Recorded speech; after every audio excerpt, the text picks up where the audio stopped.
Do you want a foolproof recipe for sugar cookies that come out absolutely perfect? Soft, buttery, and perfectly shaped cookies every single time. This is my favorite go-to for every occasion where you want to make nice, cute, little fancy cutouts.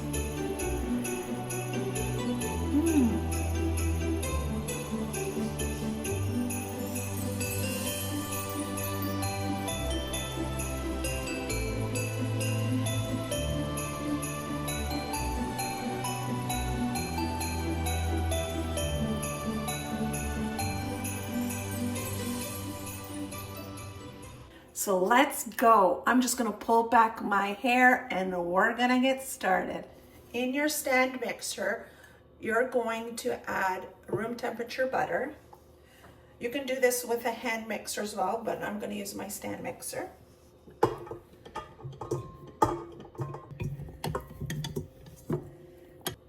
Add 1 cup of sugar.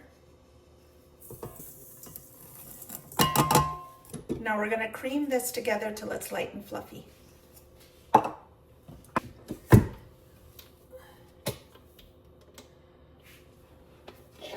Would be nice if I plugged it in, don't you think?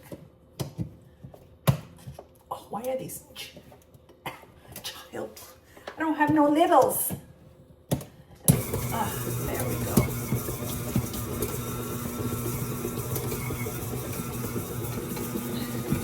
So we're just going to cream this together till it's light and fluffy.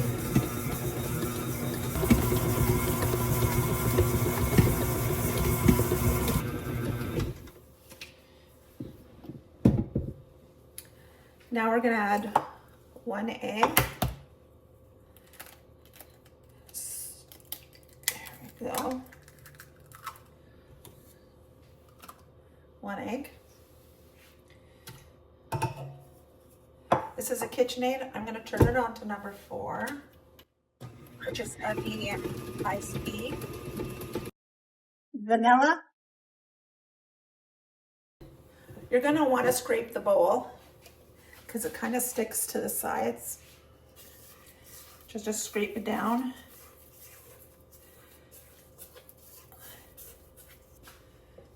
And just continue mixing. Just a little bit.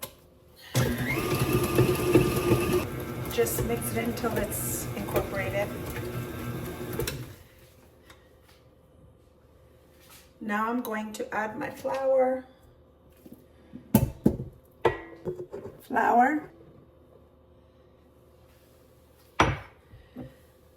My salt,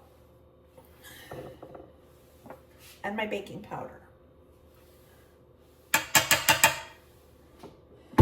Now, when you turn on your mixer, just be careful because you don't want it to poof flour everywhere. So just put it on like a gentle low mix. Some did fly out, but oh well.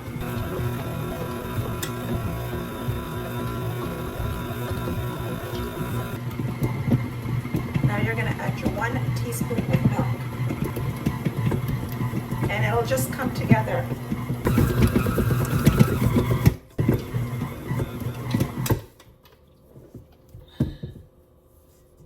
My hands are clean. I washed them before I started.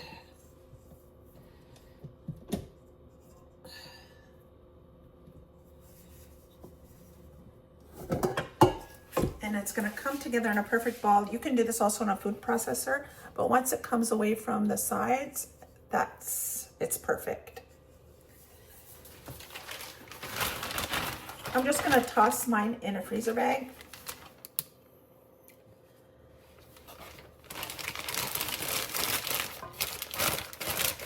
Feel free to wrap it in a saran wrap.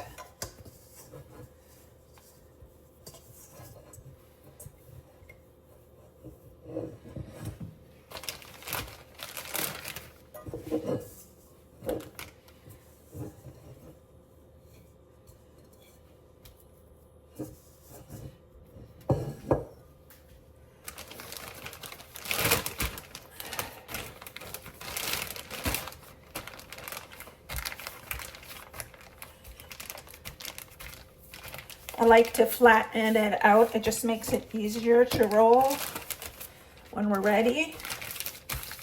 Push out any air. So it looks like this. You're gonna leave this in the fridge for about an hour or two before you decide to roll it. That's what seals the butter, hardens the butter, and it helps it from not spreading. As well as you can freeze this, the dough like it is, and just defrost it in your fridge overnight. And then you can use it the next day. You can do a whole bunch of these and leave them in the fridge for up to a week. And just make your cookies when you have time. So it's great to make your mess the day before, like a week before, say, that you want your cookies, and then it could be all clean, and then you can just roll them out and cut them out. They will stay fine in a container for up to 5 to 7 days in a sealed container, and they will be fine to eat. So you can plan your Christmas baking accordingly.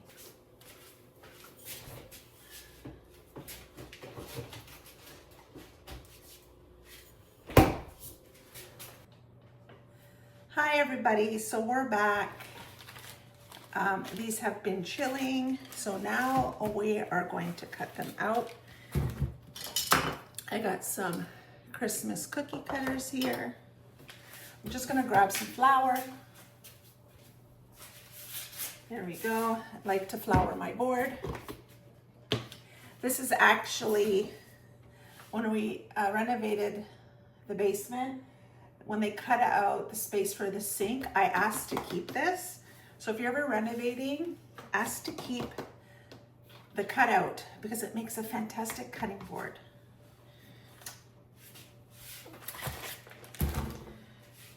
They're just gonna throw it away anyway. You might as well get used to it a bit.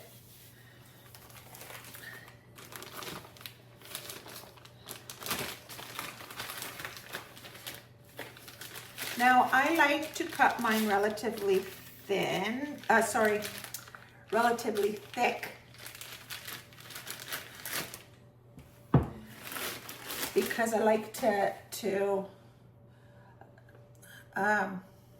when I ice them, I prefer a less icing to cookie ratio versus if you did them thin, it'd be much more sweet with the icing, but you don't have to ice them.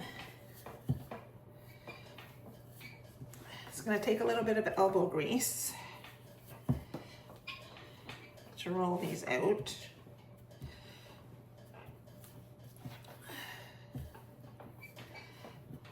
Some cookie tips. I just use vanilla, but feel free to use lemon extract, orange extract, almond extract, whichever extract that you like, you can substitute. And also have fun with the spices. Like this would be great with, say, cardamom in it, or lavender, or nutmeg, some cinnamon. Have fun with your sugar cookies. So I'm just gonna take some cookie cutters. I'll show you how thick they are.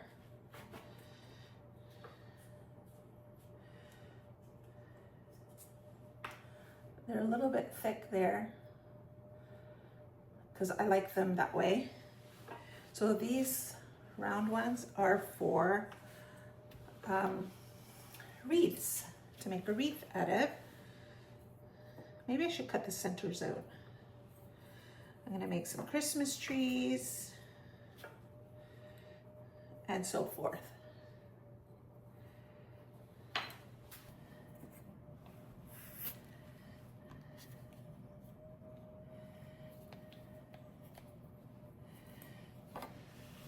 So you like them on the little thicker side.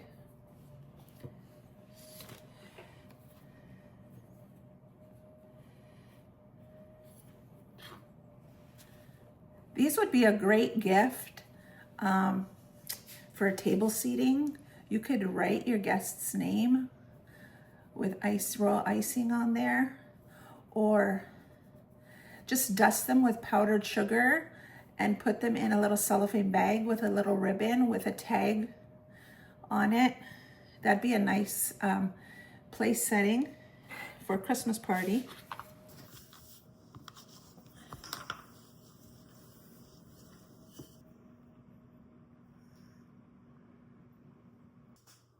Now they're gonna go in the oven at 350. Now, depending how thick or thin you rolled out your cookies is gonna depend on the temperature. I'll show you what they look like and how I know they're done. Just stay tuned. But anywhere between 10 minutes if they're thin, and up to 15 minutes if you got a thicker cookie. It's really hard with cookie recipes and baking recipes to give an exact time when they're done. Like beef, it's a certain temperature, or bread's a certain temperature, because everybody's oven is different. And your baking pan can be different, like light baking pans versus dark baking pans. They will cook faster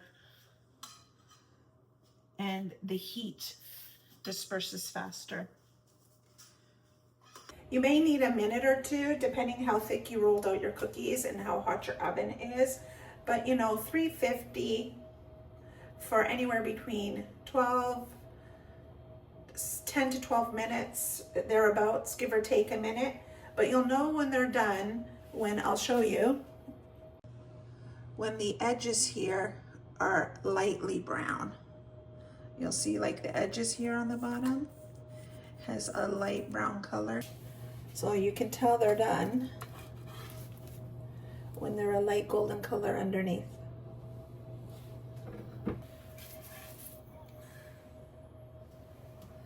Thanks for baking with me today, friends. See you next time on Gardening Grub, where we make food fun, simple, and always delicious.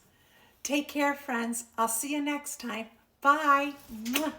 It's Christmas, it's Christmas, magic is in the air. It's time to love, let's celebrate. It's Christmas.